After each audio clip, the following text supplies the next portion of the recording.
ಆತ್ಮೀಯ H16 news ಅರ್ಥಾತ್ ದೇಶಿತಾಮ್ಗೆ ಸ್ವಾಗತ. ನಾನು ನಿಮ್ಮವ MI ಅಥವಾ ಮಲ್ಲಪ್ಪ ಜೋತಾವರ್. ಆತ್ಮೀಯರು, ಇತ್ತೀಚೆಗೆ ಬೆಳಗಾವಿಯ ಬಸವರಾಜ ಕಟ್ಟಿಮನಿ ಪ್ರತಿಷ್ಠಾನದ ಸಭಾಂಗಣದಲ್ಲಿ ರಾಜ್ಯ ಮಟ್ಟದ ವಿಚಾರ ಸಂಕಿರಣ ನಡೆದೋಯ್ತು.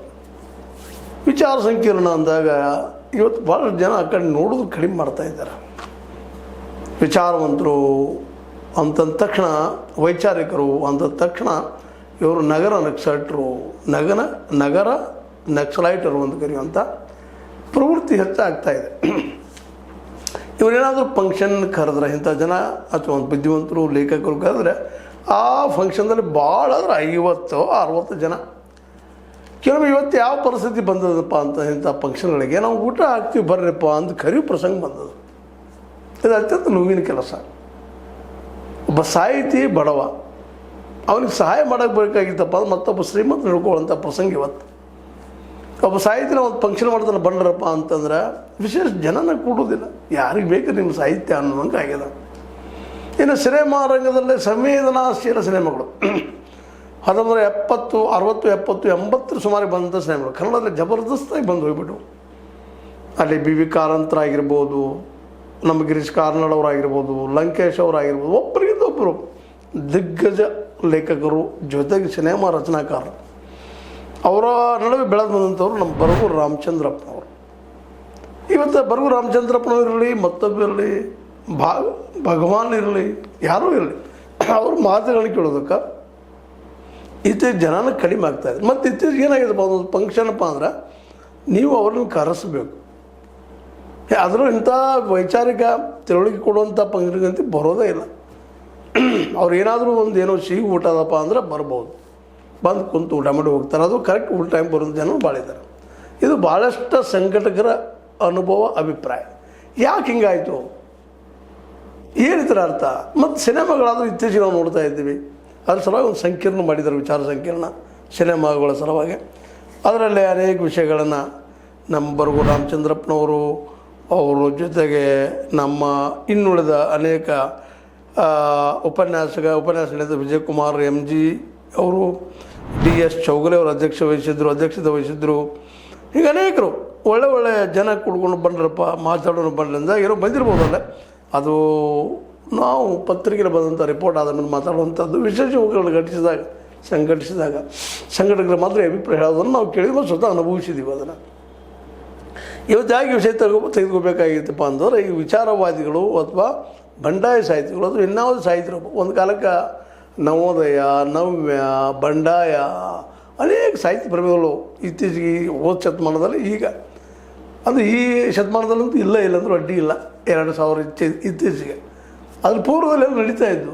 ಆದರೆ ಇತ್ತೀಚೆಗೆ ಒಟ್ಟಿನಲ್ಲೇ ಸಿನಿಮಾ ಅಂದರೆ ಅಂತ ಒಬ್ಬ ಡಿಶಮ್ ಬಡಿದು ಹೊಡೆದು ದುಷ್ಟತೆಯನ್ನು ಚಿತ್ರ ಮಾಡಿ ಇದಕ್ಕೆ ಬಲಿಷ್ಠ ಭಾವಗಳನ್ನ ಉಪಯೋಗ ಮಾಡ್ಕೊಳ್ಳೋದು, ಬಂದೂಕು ಹಾಕ್ಕೊಳ್ಳೋದು, ಇವ ಎಲ್ಲರ ಕೈಯಾಗ ಮಚ್ಚ ಹಿಡ್ಕೊಂಬರೋದು, ಇದು ಇವತ್ತು ನಾವು ನೋಡ್ತಾ ಇದ್ದೀವಿ. ಅದನ್ನು ಈ ನಮ್ಮ ಬರಗೂರು ರಾಮಚಂದ್ರಪ್ಪನವ್ರು ಮಾತಾಡಿದ್ದಾರೆ.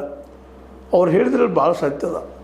ಸಂವೇದನಾಶೀಲದ್ರೆ ನೋಡೋಕೆ ಹಂಗಂದ್ರೆ ಏನಂತ ಕೆಲವು ಪ್ರಸಂಗದ. ಇವತ್ತು ಸಂವೇದನೆ ಅಂದರೆ ಏನು, ಅದು ಬಿಡಿಸಿ ಹೇಳೋದು ಕಷ್ಟ, ಅನುಭವಿಸಿ ಹೇಳೋದು ಕಷ್ಟ. ಅವುಗಳಿಂದೆಲ್ಲ ದೂರ ಇದ್ದಾರೆ ಇವತ್ತು ನಮ್ಮ ನೋಡುಗರು, ಪ್ರೇಕ್ಷಕ ವರ್ಗದವರು. ಇನ್ನೇನೋ ಹಳೆಯ ಹಾಡುಗಳನ್ನು ಕೇಳ್ತಾರೆ, ಇಲ್ಲಂತಲ್ಲ, ಗೋಲ್ಡನ್ ಸಾಂಗ್ಸ್ ಅದು ಏನೋ ಕೇಳ್ತಾರೆ. ಮತ್ತು ಇವತ್ತಿಗೂ ಸಹಿತ ಹಳೆಯ ಹಾಡುಗಳನ್ನು ನಮ್ಮ ಮನಸ್ಸನ್ನು ಸೆಳೆಯುವಂಥವು ಮತ್ತು ಪರಿವರ್ತನೆ ಮಾಡುವಂಥವಾಗಿದ್ದಾವೆ ವಿನ ಇತ್ತೀಚೆಗೆ ಈ ಹಾಡು ರಚನೆ ಮಾಡೋರು ಸಹಿತ ಇವತ್ತು ಒಂದು ರೀತಿ ಏನಪ್ಪ ಅಂದರೆ ಉಗ್ರವಾದಿಗಳಾದಂಗೆ ಮಾತಾಡೋದು, ಅಥವಾ ಭಾಷೆ ಕಡಕಾಗಿ ಮಾತಾಡೋದು, ಬಿರುಸಾಗಿ ಮಾತಾಡೋದು, ಇವುಗಳನ್ನ ಹೆಚ್ಚು ನೋಡ್ತಾ ಇದ್ದೀವಿ. ಹೀಗಾಗಿ ನಮ್ಮ ಮನದಲ್ಲಿ ಈ ಹಾಡುಗಳು ಉಳಿತಾ ಇಲ್ಲ. ಮತ್ತು ಅವ್ರು ಕೊಡೋ ಸಂದೇಶ ಏನು, ಇವತ್ತು ಕೆಟ್ಟದ್ದನ್ನು ತೆಗೆದೋಗೋದು ನಾವು ಗುಂಡಾಗಿರಿನ ತೆಗೆದೋಗೋದು ಗುಂಡಾಗಿರಿನ ಮಾಡಬೇಕು ಅನ್ನೋದು ವಾತಾವರಣ ನಿರ್ಮಾಣ ಆಗಿದೆ ಇವತ್ತು. ಆ ದಿಶೆಯಲ್ಲಿ ನಮ್ಮ ಬರಗೂರು ರಾಮಚಂದ್ರಪ್ಪರು ಮಾತಾಡಿದ್ದ ಲೆಕ್ಕ ನೋಡಿದ್ರಪ್ಪ, ಕೃತಕ ಬುದ್ಧಿಮತ್ತೆಗಿಂತ ಮನುಷ್ಯನ ಶಕ್ತಿಯೇ ಮೇಲು. ಹೌದು, ಕರೆನ ಸುಳ್ಳೇನಲ್ಲ. ಯಾತ್ರೆಯಿಂದ ರಚನೆ ಆಗಿದೆ ಅದು AI. ನಾವು ಬುದ್ಧಿಮತ್ತೆ ಹೆಚ್ಚಿಂದ ಯಾವಾಗಲೂ ಸತ್ಯನ ಅದು. ತಂತ್ರಜ್ಞಾನ ಎಷ್ಟೇ ಮುಂದುವರೆದಿದ್ದರೂ ಮೂಲ ಕಥೆಯ ಆತ್ಮ ಮತ್ತು ಅದನ್ನು ಹೇಳುವ ನಿರ್ದೇಶನ ದೃಷ್ಟಿಕೋನವೇ ಮುಖ್ಯ. ಜನರ ಬದುಕಿನ ಭಾಗವಾದ ಚಲನಚಿತ್ರವನ್ನು ಸಂವೇದನಾಶೀಲವಾಗಿ ರಚಿಸಬೇಕಿದೆ. ಹೇಳ್ತಾ ಇತ್ತು ಸಂವೇದನಶೀಲವಾಗಿ ರಚನೆ ಮಾಡ್ಬೇಕಂತೇಳಿ. ಮಾಡೋರು ಯಾರು? ಸಂವೇದನೆ ಉಳಿದಿಲ್ಲ. ಇವತ್ತು ದಿನನಿತ್ಯ ಹೋರಾಟ, ಹೊಟ್ಟೆಗಾಗಿ ಹೋರಾಟ. ಇವತ್ತು ಎಷ್ಟೋ ಮಕ್ಕಳು ಕಲಿತ PhD ಮಾಡಿದಂಥ ಅನೇಕ ಮಕ್ಕಳು ಇವತ್ತು ಬಾರ್ಗಳಲ್ಲೂ ಅಲ್ಲೂ ಇಲ್ಲೂ ಕೆಲಸ ಮಾಡೋಂಥದ್ದು ನಾವು ನೋಡ್ತಾ ಇದ್ದೀವಿ. ಉದ್ಯೋಗ ಇಲ್ಲ, ಉದ್ಯೋಗ ಸೃಷ್ಟಿನೂ ಇಲ್ಲ. ಹೇಳ್ಬೋದು ನೀವು ಸಾಹಿತಿಗಳು, ಇಲ್ಲಪ್ಪ ಉದ್ಯೋಗಿಗಳಿಗೆ ಸಾಹಿತ್ಯ ರಚನೆ ಮಾಡ್ಬೇಕಂತ. ಯಾರಿಗಾಗಿ? ಇಲ್ಲಿ ಬರದ ಬದುಕುವಂಥವ್ರು ಎಷ್ಟು ಜನ ಇದ್ದಾರೆ ಕರ್ನಾಟಕದಲ್ಲೇ? ಇವತ್ತು ನಾವು ಇದನ್ನು ವಿಚಾರ ಮಾಡಬೇಕಾಗಿದೆ.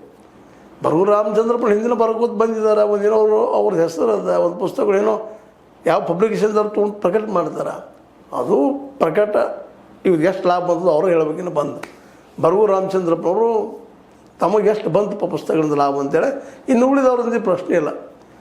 ಹೋದ ಶತಮಾನ ಅಂದ್ರೆ ನಮ್ಮ ಕುವೆಂಪು ಅವ್ರು ಇರ್ಬೋದು, ನಮ್ಮ ದ ರಾ ಬೇಂದ್ರೆ ಅವ್ರು ಇರ್ಬೋದು, ನಮ್ಮ ಶಿವರಾಮ ಕಾರಂತರ ಅವ್ರು ಇರ್ಬೋದು. ಇವರೆಲ್ಲರ ನಡೆಗೆ ಬರದ ಬದುಕಿದವರು ಅಂದರೆ ಶಿವರಾಮ ಕಾರಂತರ. ಉಳಿದವರು ಯೂನಿವರ್ಸಿಟಿಯಲ್ಲೂ ಅಲ್ಲೂ ಇಲ್ಲೂ ಲೆಕ್ಚರು ಪ್ರೊಫೆಸರ್ ಏನೂ ಆಗಿ ಹೋದಂಥವ್ರು.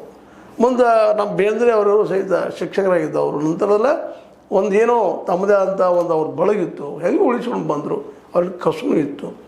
ಆ ಸಂದರ್ಭದಲ್ಲಿ ಒಳ್ಳೆಯ ರಚನೆ ಕಾವ್ಯ ರಚನೆ ಮಾಡೋಂಥವ್ರು ಇದ್ದರು. ಆದರೆ ಬಡತನ ಮಾತ್ರ ಅವ್ರಿಗೆ ಬಿಟ್ಟಿಲ್ಲ. ಅವರೇನು ಕೋಟ್ಯಾಧೀಶರಾಗಿಲ್ಲ. ಪುಸ್ತಕಗಳನ್ನ ಬರೆದು ಯಾರೂ ಈ ಕರ್ನಾಟಕದಲ್ಲೇ ಕೋಟ್ಯಾಧೀಶ್ವರರಾಗಿಲ್ಲ. ಆಗಿನ ಸಮಯದಲ್ಲಿ ಲಕ್ಷಾಧೀಶ ಸಹಿತ ಆಗಿಲ್ಲ ಏನೋ. ಯಾಕಂದರೆ ಅಷ್ಟು ಕಷ್ಟದ ಬದುಕನ್ನು ಅವಶ್ಯ ಬದುಕು ಭಾಳ ಮಾಡಿದವರು. ಹೀಗಾಗಿ ಇವತ್ತು ಈ ಸಿನಿಮಾಗಳಲ್ಲಿ ಸಹಿತ ಇವತ್ತು ನಾವು ಹೇಳುವಂಥ ಏನಪ್ಪ ಅಂತಂದ್ರೆ ಸೃಜನಶೀಲತೆ ಅದು ಇದು ಹೇಳುವಂಥ ಮಾತುಗಳು ಇವತ್ತೇನಾಗ್ಯವಪ್ಪ ಅಂತಂದ್ರೆ ವಿಶೇಷವಾಗಿ ಈ ಇಲ್ಲೇನೋ ಅನ್ನುವಂಥ ಮಾತನ್ನು. ಸಿನಿಮಾ ರಂಗದಲ್ಲಿ ಸೃಜನಶೀಲ ವ್ಯಕ್ತಿತ್ವದವರು ಮತ್ತು ಶ್ರಮಿಕರು ಒಟ್ಟಾಗಿ ಕೆಲಸ ಮಾಡುತ್ತಾರೆ. ಈಗ ಕನ್ನಡ ಚಲನಚಿತ್ರಗಳಲ್ಲೂ ಅನೇಕ ಬದಲಾವಣೆ ಕಂಡು ಬರುತ್ತಿವೆ.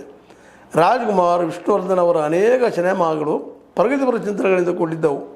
ಸಾಮಾಜಿಕ ಪಿಡುಗುಗಳ ವಿರುದ್ಧ ಸಂದೇಶವನ್ನು ಸಾರುತ್ತಿದ್ದವು. ಒಂದು ಕಾಲಕ್ಕಿದ್ದು ಇವತ್ತು ಅವೆಲ್ಲ ಅದು ನೋಡ್ಲಿಕ್ಕೆ ಐತ್ರಿ, ಇದೇನು ಹೇಳ್ತೀವಿ ಬಿಡಪ್ಪ ನಮ್ಮ ಮಗನು ಅಂತ ಮಟ್ಟಕ್ಕೆ ನಮ್ಮ ಇವತ್ತಿನ ಮಕ್ಕಳು ಮಾತಾಡ್ತಾ ಇರ್ತಾರೆ. ನೀವು ಹಂಗೆ ಆದರ್ಶ ಮಾತಾಡ್ತೀರಿ, ಬದುಕಕ್ಕೆ ಸಾಧ್ಯ ಇಲ್ಲ ನಾವು ಅನ್ನುವಂಥ ಪ್ರತ್ಯುತ್ತರ ಕೊಡ್ತಾ ಇರ್ತಾರೆ. ಒಂದು ರೀತಿ ರೆಬೆಲಿಯನ್ ಆಗ್ತಾ ಇದ್ದಾರೆ. ಇವತ್ತು ಅದು ನೋಡ್ರಿ, ಇವತ್ತು ನಿಮ್ಗೆ ಗೊತ್ತದೆ ಕಾಕ್ರೋಚ್ ಜನತಾ ಪಾರ್ಟಿ ಅಂತೇಳಿ ಹುಡ್ಕೊಂಡ್ಬಿಟ್ಟದೆ. ಇವತ್ತು ಇದೆಲ್ಲ ಯಾಕೆ ಹುಡ್ತೀವಿ? ಅದು ಕಾಕ್ರೋಚ್ ಜನತಾ ಪಾರ್ಟಿ, ಜಂಡಿಗೆ ಜನತಾ ಪಾರ್ಟಿ ಅಥವಾ ಜಿರಳೆ ಜನತಾ ಪಾರ್ಟಿ ಯಾಕೆ ಹುಡ್ತೀವಿ ಅಂದ್ರೆ ಈ ವ್ಯವಸ್ಥೆಯಿಂದ ಪಾಪ ಜನ ಅಸಂತುಷ್ಟಾಗಿದ್ದಾರೆ. ಅದರಲ್ಲೂ ಯುವಕರಿಗೆ ಅಂತ ಉದ್ಯೋಗ ಇಲ್ಲ, ಮತ್ತೊಂದಿಲ್ಲ. ಯಾವುದೋ ಎಕ್ಸಾಮ್ ಬರಿತೀನಂದ್ರೆ ಅಲ್ಲಿ ಪೇಪರ್ ಲೀಕ್ಸು ಮತ್ತೇನು ಎಲ್ಲನೂ ಇವತ್ತು ನೋಡ್ರಿ ಸ್ಪಷ್ಟವಾಗಿ ಈ ಕಾಕ್ರೋಚ್ ಪಾರ್ಟಿ ಹೇಳ್ತಾ ಇದೆ. ಈ ದೇಶದೊಳಗೆ ನೋಡಿ ಕಳೆದ 4-5 ವರ್ಷಗಳಲ್ಲಿ 3-4 ಸಲ ನೀಟ್ ಪೇಪರ್ಗಳು ಅಂದರೆ ಕ್ವಶನ್ ಪೇಪರ್ಗಳು ಲೀಕ್ ಆಗಿದ್ದಾವೆ.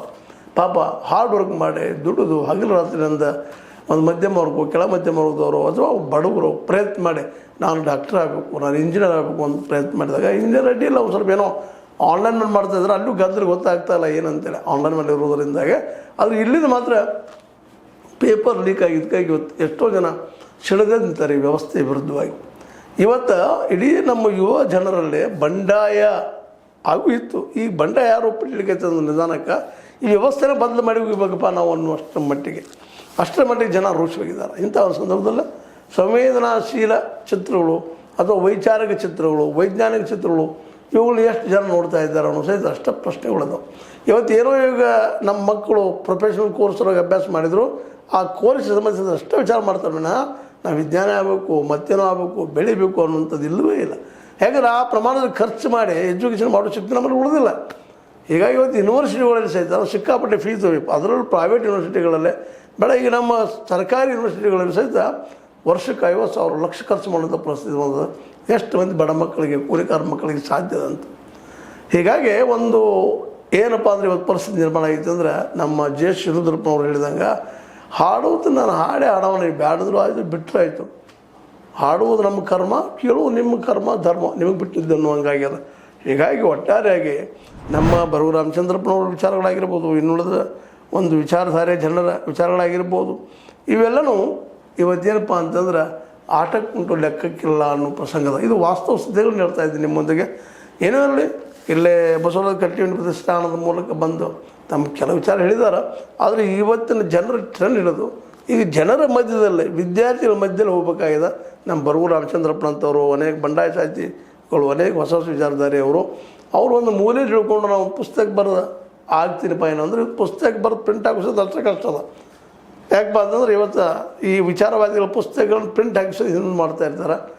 ಇದು ನಮ್ಮ ಪಬ್ಲಿಷರ್ಸ್ ಹೆಸರು ಜನದವ್ರದ್ದು ಆಗ್ತದೆ, ಆದರೆ ಉಳಿದವರು ಹೆಸರು ಮಾಡಿಕೊಂಡು ಮಾಡಿ ಬರಿಬೇಕಾಗಿತ್ತಂದ್ರೆ ಅವ್ರಿಗೆ ಬೇಕಾಗುವಂಥ ಈ ವಿಶೇಷವಾಗಿ ಏನಪ್ಪ ಅಂದ್ರೆ ಯಂಗ್ ಜನ್ರೇಷನ್ಗೆ ಬೇಕಾಗುವಂಥ ಒಂದು ಕಥೆಗಳಿರ್ತಾವೆ, ಲವ್ ಸ್ಟೋರಿ, ಆ ಸ್ಟೋರಿ, ಈ ಸ್ಟೋರಿ ಅಂತ ಅವುಗಳನ್ನು ಪಬ್ಲಿಷ್ ಮಾಡೋದಕ್ಕೆ ಹೆಚ್ಚು ಒತ್ತು ಕೊಡ್ತಾರೆ ವಿನಃ ಸಂಶೋಧನೆಗೋ ಮತ್ತೊಂದಕ್ಕೋ ಮುಗೋದಕ್ಕೂ ಇಲ್ಲಿಲ್ಲ. ಯಾಕಂದ್ರೆ ಒಂದು ಕಾಲಕ್ಕೆ ಅಡ್ಲಿ ನಾವು ಸ್ವಲ್ಪ ಏನೋ ಕೊಡ್ತಿದ್ರು ಸಂಶೋಧನೆ ಮತ್ತಿದ್ದಕ್ಕದು. ಇವತ್ತು ಈ ಸರ್ಕಾರಿ ಯೂನಿವರ್ಸಿಟಿಗಳು ಇಲ್ಲದಕ್ಕಾಗಿ ಸಂಶೋಧನೆ ದುಡ್ಡು ಇಡ್ತಾ ಇಲ್ಲದಕ್ಕಾಗಿ ಇವತ್ತಂಥ ಬರಹಗಾರರು ಅಂತ ಚಿಂತಕರು ಬರೋದು ಕಡಿಮೆ ಆಗ್ತಾಯಿದೆ. ಈಗೇನಿದು ರೌಡಿಸಮ್, ಬಡಿ ಹೊಡಿ ಕೊಲ್ಲು ಕಸ್ಕೊಂಡು ಹೋಗು ಅನ್ನುವಂಥದ್ದು ಇದು ತಪ್ಪಿಸ್ಬೇಕಾಗಿತ್ತಂದ್ರೆ ಇವತ್ತು ಸರ್ಕಾರ ಮಾಡಲಿ ನಾವು ಅಂತ ಇದ್ದೀವಿ. ಆ ಸರ್ಕಾರ ಹೇಳ್ತದೆ ಎಲ್ಲ ಇದಕ್ಕೆ ಕಸ್ಕೊಂಡು ಸುಮ್ಮನೆ ಇರ್ಲಿಕ್ಕತ್ತದ. ಬರೀ ರೋಡ್ ಮಾಡಿಸೋದು ಮತ್ತೇನು ಮಾಡೋದಿಲ್ಲ, ಪ್ರಗತಿ ಅಭಿವೃದ್ಧಿ ಅಂತ ಹೇಳಿಕತ್ತದ. ಉದ್ಯೋಗ ಸೃಷ್ಟಿ ನಮ್ಮಲ್ಲಿಲ್ಲ. ಎಲ್ಲಿವರೆಗೆ ಉದ್ಯೋಗ ಸೃಷ್ಟಿ ಆಗುವಂಥ ಒಂದು ವ್ಯವಸ್ಥೆ ಬರೋದಿಲ್ವ ಅಲ್ಲಿವರೆಗೆ ಇನ್ನೂ ಅಷ್ಟು ಕೆಡ್ತಾ ಹೋಗ್ತದೆ ವಿನ ಮತ್ತೇನಿಲ್ಲ ಅಂತ ಹೇಳ್ತಾ. ಏನೋ ಆಗಲಿ, ನಮ್ಮ ಬರಗು ರಾಮಚಂದ್ರಪ್ಪ ಇನ್ನೊಂದು ವಿಷಯ ಮಾತಾಡಿದ್ದಾರೆ ಅವರು. ಪ್ರಸ್ತುತ ಸಮಾಜದಲ್ಲಿ ಜಾತಿ ಮತ್ತು ಧರ್ಮದ ವಿಚಾರದಲ್ಲಿ ಹೊಸ ಸಮೂಹ ಸನ್ನಿ ಆವರಿಸಿಕೊಂಡಿದೆ. ಕನ್ನಡ ಹಿಂದೂ ಮುಸ್ಲಿಂ ಅನ್ನೋದು ತಿರ್ಕೊಂಡ್ಬಿಟ್ಟದ.